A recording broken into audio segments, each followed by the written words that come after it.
The ages for 30 lottery winners was recorded, and a frequency distribution of this data is given below. What is the class width of this distribution? Well, to calculate the class width of a frequency distribution, what generally students will jump to is the class width formula. So the class width formula says to take from a set of data, the maximum data entry minus the minimum data entry, and then divide by the number of classes that you wish to have in that distribution. But this only works if you have a set of data. If you already have a frequency distribution, this might give you the correct answer, or it might give you something that's misleading. You see, we're guaranteed that this value here, 20 in the distribution, is the minimum data entry, because we always start the first class with the minimum data entry. But this 97, it's not necessarily the maximum data entry, because the class width could maybe be adjusted to where this last class goes a little bit further than what you need it to. It might be a slightly larger value than the maximum. So we really can't rely on this to get the class width of a frequency distribution. Instead, what we do is, noting that when you create a frequency distribution, you take your minimum data entry, you add the class width in order to get the next lower class limit, and then you repeat this process to get the rest of the lower class limits. And so what that means is, in reverse, if you take any two consecutive lower class limits or any two consecutive upper class limits, it works for those as well, and subtract them, then that will give us the class width. So 46 minus 33, that means the class width of this distribution is 13. And as long as you pick any two limits that are consecutive, you'll get that result. One thing you do want to be careful of is not take the very first class and then subtract those two boundaries. So 32 minus 20 would give you 12 instead. That's not the way that you would go about this. It's because of the way that you create the classes that you get the class width by subtracting consecutive lower class limits or consecutive upper class limits. What is the frequency of lottery winners of age between 46 and 58? All right, let me get rid of some notes here and let's try and answer that.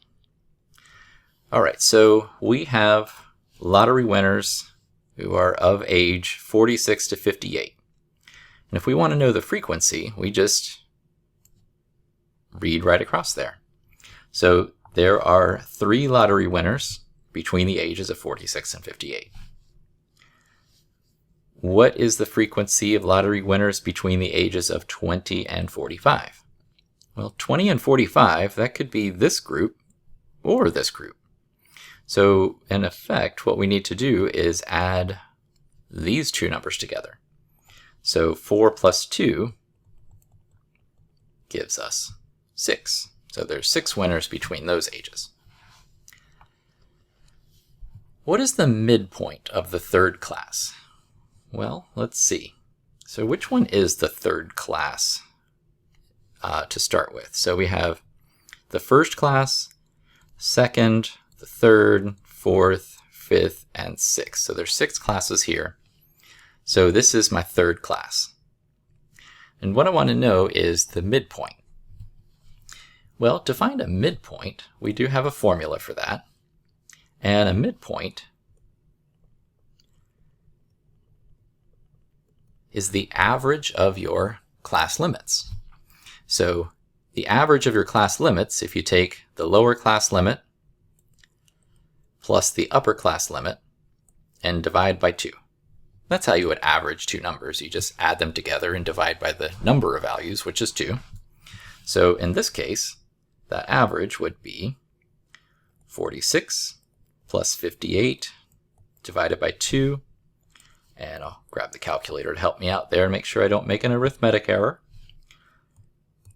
Do be careful. If you try and type this all in one line, you need to put parentheses around the 46 plus 58. There's always inherent parentheses around numerators and denominators of long fraction bars here.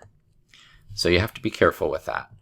My recommendation is just do the addition first and then divide. Do it in 2 separate steps, and that'll guarantee you get the right answer. 52. Now remember, I said that was the midpoint. So if you look at these two numbers, 46 and 58, it should make sense that that is the middle value of those two. So you should be able to predict what it is to start with, and then check to see if you get something remotely close to that in the end. Rounded to 3 decimal places, what is the relative frequency of the 4th class? Okay, now the 4th class is this one. So relative frequency, there is a formula for relative frequency, but essentially it is the percentage of data in the class.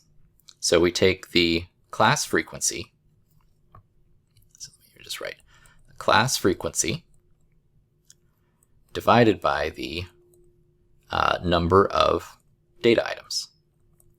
And that's the number of data items altogether. So we will need to add up all the frequencies. Let's see, so 15, 21, 24, 28, looks like 30. Okay, so then the percent of that data, if I was going to find a percentage, I would take the number of items in that class divided by the total number of items altogether. That's how we do percentages. So 0.233 it looks like. So I'll notate here this was 7 divided by 30, or 0.233. So it said to use 3 decimals. What is the cumulative frequency of the 3rd class? Well, okay, so let's find the 3rd class. Good thing I numbered these. So here's my 3rd class. Now the cumulative frequency, we do have to be a little bit careful because there's not just a formula that can get you a cumulative frequency directly. You do have to come up with the other cumulative frequencies first. So the cumulative frequency, I don't know why I made a W there. The cumulative frequency is a running total of class frequencies. So we start with the first frequency, and then we add the next class frequency. So 4 plus 2 is 6. Then we add the next one. So 6 plus 3 is 9. So we're getting a running total of all these class frequencies. Then 9 and 7 is 16, and so forth. But the one we needed is the one corresponding to the 3rd class, which is 9 in this case. What is the upper class limit of the 2nd class? Well, this is more of a vocabulary situation here. So the 2nd class, we'll focus on that. All right. The upper class limit. So when it comes to how a frequency distribution is created, we have in this category all the lower class limits,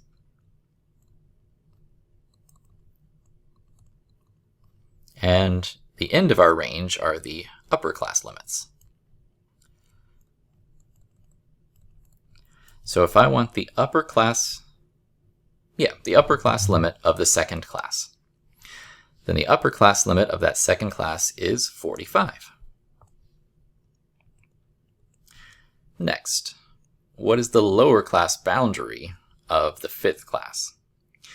Well, it's not asking for the class limit, it's asking for the class boundary. So that's a little bit different. So let's jump into the 5th class first and get started. All right, so here's my 5th class. Now the lower class limit is 72. But the lower class boundary, class boundaries are always a half of a unit below the lower class limit or a half of a unit above the upper class limit. So for instance, the 72, half of a unit below that would be 71.5. The upper class limit, or the the boundary of the upper class here for the 5th class would be 84.5, so it's a half of a unit above. So what happens is you get sort of a cohesion between the classes, because the upper class boundary for class 4 is 71.5. The lower class boundary for 5 is also 71.5. So they sort of land in the same value, which makes graphing a little bit easier. And that's really their purpose.